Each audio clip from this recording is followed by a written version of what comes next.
Nimepata taarifa kwamba wateja wako Noah Mwaluange, Gomwaka Mboka, Agustino Wasinyo na Rogers Mpwani wamefikishwa mahakamani jioni. Taarifa hizi na ukweli wote? Ni kweli. Ni kweli baada ya kutoa kwenye maombi ya ambayo yalikuwa yamefailiwa kwa kulalamikia kwa kukalishwa kwenye lockup kwa muda mrefu kinyume na sheria, na baada ya maombi hayo kuahirishwa kusikilizwa tarehe 29 mwezi huu wa 7, baadaye tulipata taarifa kwamba walifikishwa mahakamani baada ya sisi kuondoka pale mahakamani kwenye majira ya saa 10. Walisomewa mashtaka ya kujihusisha na vitendo vya kigaidi. Sasa shauri hilo linatajwa mbele ya Mheshimiwa Paul pia, hakimu mkazi mahakama ya wilaya ya Mbeya. Shauri limeahirishwa mpaka tarehe 6 mwezi wa 7. Mpaka tarehe 6 mwezi wa 8, sio mwezi wa 7. Mpaka tarehe 6 mwezi wa 8. Ndio. Baada ya kufikishwa mahakamani kama ambavyo umesema majira saa 10 jioni, automatically shauri lile la mwanzo linakufa ambalo lilikuwa linahitaji kufikishwa mahakamani.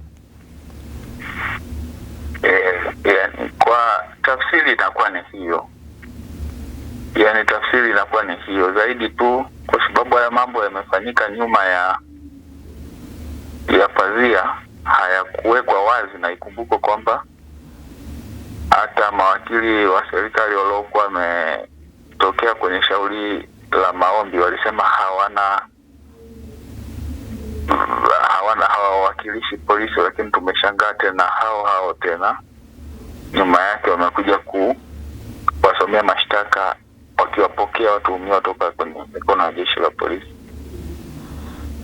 Pengine ningepata ufafanuzi. Tulikuwa na wakili Mushi pale na alikataa kwamba yeye hahusiki na watu wengine isipokuwa DPP. Kwenye shauri hili pia anahusika upande wa polisi. Sasa hili itakuwa ni vizuri ahojiwe yeye mwenyewe.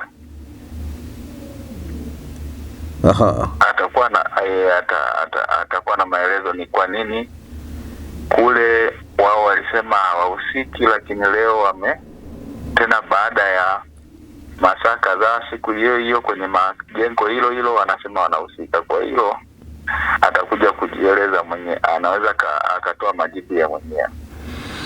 Pengine umekuwa kwenye tasnia ya sheria kwa muda mrefu. Hii kesi ya ugaidi ambayo wametajwa kuhusika nayo ni kesi ya namna gani?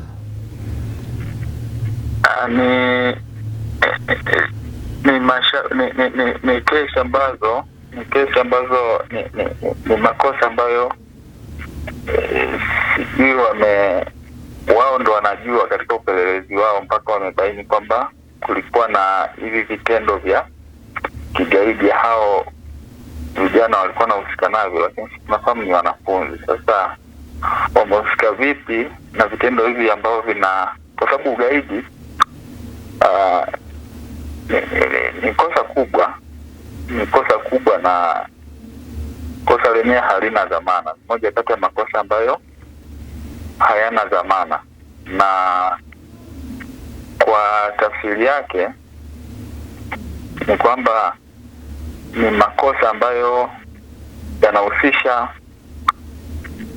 kwanza hawezi kufanywa na mtu mmoja, lakini yanahusisha kwamba mtu anakuwa na lengo la kuzuia au kuvunja amani na kuifanya serikali ishindwe kufanya kazi zake au kutekeleza wajibu wake au majukumu yake. Kwa hiyo ndo tafsiri hasa ya ugaidi. Kwa mfano, unafanya vitisho ambayo tunasema intimidation na kutengeneza hofu kwenye jamii au sehemu ya Jamhuri ya Muungano au sehemu ya jamhuri au sehemu ya nchi, lakini lengo wakiwa ni kutaka kufanya serikali kutengeneza hofu, lakini pia kufanya serikali ishindwe kutekeleza majukumu yake, au watu katika jamhuri washindwe kuishi katika hali ya hofu. Na wakati mwingine unaweza kuwa unatisha hata mataifa mengine au jumuiya za kimataifa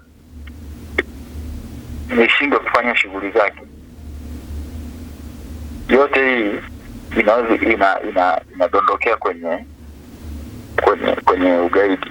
Na wakati mwingine unaweza kuwa unataka kutisha jamii taasisi za kidini au jumuiya za kisiasa ambazo zipo kisheria, au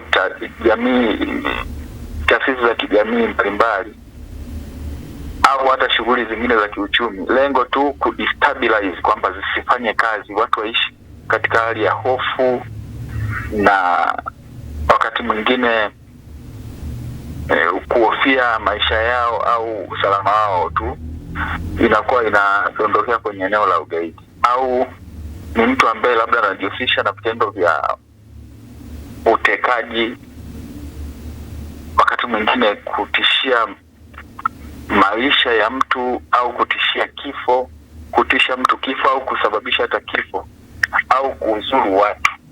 Kwa yote haya yanadondokea kwenye ugaidi. Kwa vijana, au kuharibu mali, wakati mwingine hata afya au usalama kwa ujumla mla wake, kwa kutumia labda silaha au vilipuzi.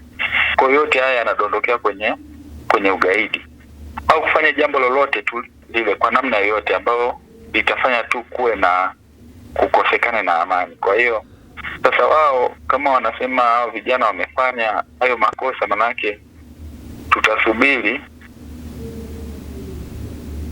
ushahidi watakao kuwa na uleta mahakamani. Wataanza lini? Watakuwa wamepeleleza, wamekamilisha hayo? Tutaanza kuyajua baada ya kuanza kuingia kwenye mahakama na kusikiliza walichowakamatia.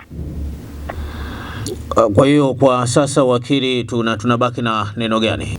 Sasa ni shtaka limesomwa na ni kosa kubwa ambalo mahakama ambayo wanatajia shtaka limetajwa ni kwa ajili ya komito, ni kwa ajili ya kukusanya taarifa, ili baada ya taarifa kukamilika za kiuchunguzi, za kiupelelezi, zinapelekwa mahakama kuu kwa ajili ya kusikiliza. Kwa tarehe 6 mwezi wa 8 2026 ndio tutajua kwamba jamhuri wao wamekuja na jambo gani, au watakuwa na mwendelezo gani juu ya mashtaka waliosomewa hao vijana. Sawa, mimi nikushukuru sana wakili kwa muda wako.